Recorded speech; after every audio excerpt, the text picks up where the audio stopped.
Tabut perjanjian sebagai tipe dan Maria adalah antitipenya. Maka Maria adalah tabut perjanjian baru. Apa komentar Bapak tentang hal tersebut?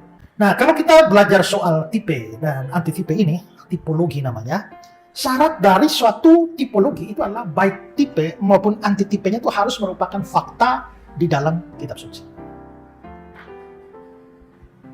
Adam itu tipe, Kristus itu adalah antitipenya. Ya, maka Adam maupun Kristus itu adalah fakta kitab suci, di mana Adam dicatat di dalam kitab suci, Kristus dicatat juga dalam kitab suci. Jadi ini memenuhi syarat tipe dan antitipe. Itu memenuhi syarat tipe, tipologi yang pertama. Ya. Syarat yang kedua dari tipologi itu adalah harus ada bukti atau dasar bahwa suatu tipe itu ditentukan atau dimaksudkan Allah untuk menjadi bayangan dari antitipenya. Ya.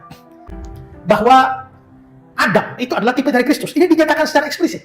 Roma 5 ayat 14. Sungguh pun demikian, Maut telah berkuasa dari zaman Adam sampai ke zaman Musa, juga atas mereka yang tidak berbuat dosa dengan cara yang sama seperti yang dibuat oleh Adam, yang adalah gambaran dia yang akan datang. Adam yang adalah gambaran dia yang akan datang. Berarti Adam itu tipenya. Dia yang akan datang. Kristus itu antitipenya. Tapi dinyatakan eksplisit. Adam yang adalah gambaran dia yang akan datang. Atau bisa juga, sekalipun tidak eksplisit, tapi ada hal yang implisit di sana. Misalnya Batrano. Batrano itu adalah tipe dari Kristus. Tapi tidak ada pernyataan eksplisit. Ada implisitnya. Implisitnya mana? Matius 24. Ayat 37-39. Sebab sebagaimana halnya pada zaman Nuh, demikian pula halnya kelak pada kedatangan anak manusia. Sebagaimana mereka pada zaman sebelum air bah itu makan dan minum, kawin mengawinkan, sampai kepada hari Nuh masuk ke dalam batra. Dan mereka juga tidak tahu akan sesuatu sebelum air bah itu datang dan melenyapkan mereka. Demikian pula kelak kedatangan anak manusia. Jadi peristiwa Nuh itu dihubungkan dengan kelak kedatangan anak manusia. Jadi kita bisa lihat dalam tipologi, tipe, antitipe, itu harus ada dasarnya. Dasarnya eksplisit atau implisit. Nah sekarang, kalau dibilang tabut perjanjian, itu adalah tipe dari Maria, Bunda Maria. Atau Bunda Maria adalah antitipe dari tabut perjanjian, maka pertanyaannya adalah, dari mana dasar Alkitabnya? Adakah ayat Alkitab yang secara eksplisit mengatakan itu? Tidak ada. Atau bagian mana dari Alkitab yang secara implisit menyatakan hal itu? Saya yakin juga tidak ada. Kalau begitu, apa dasarnya menghubungkan tabut perjanjian dengan Bunda Maria? Sehingga Maria menjadi tipe, tabut perjanjian menjadi tipe dari Maria, atau Maria menjadi antitipe dari tabut perjanjian. Saya kira itu tidak ada dasarnya. Ya, jadi saya tidak setuju kalau tabut perjanjian adalah tipe dari Bunda Maria. Tabut perjanjian itu apa yang ada di dalam tabut? Oke, bantu dulu Ibrani 9 ayat 1. Memang perjanjian yang pertama juga mempunyai peraturan-peraturan untuk ibadah dan untuk tempat kudus duniawi. Sebab satu kemah dipersiapkan, yaitu bagian yang paling depan, dan di situ terdapat kandil dan meja dengan roti sajian. Bagian ini disebut tempat kudus. Di belakang tabir yang kedua terdapat satu kemah lagi yang disebut tempat maha kudus. Di situ terdapat mezbah pembakar dupa dari emas dan tabut perjanjian yang seluruhnya disalut dengan emas.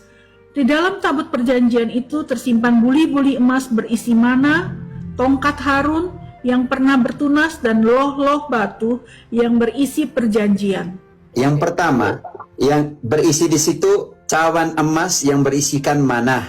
Yesus di dalam Yohanes 6 ayat 49. Nenek moyangmu telah mati dan mereka telah makan manah di padang gurun. Akulah manah, roti yang turun dari surga. Barang siapa makan roti ini akan hidup selamanya. Sebab roti itu adalah dagingku dan dagingku adalah benar-benar makanan. Apa yang ada di dalam rahimnya Maria, Onta? Mana ini roti hidup ini atau tidak? Roti hidup.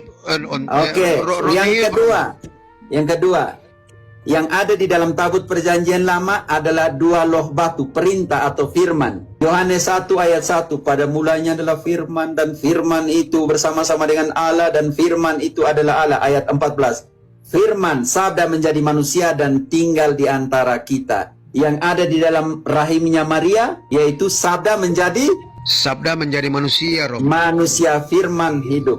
Yang ketiga, Yesus adalah imam agung di dalam Ibrani 5 ayat 1 sampai dengan 5, Ibrani 10, Ibrani 9, Ibrani 6 omong tentang Yesus adalah imam Imam Agung. agung. Tongkat Harun yang bermekar itu lambang Harun sebagai imam agung. Yang ada di rahimnya Maria adalah imam agung.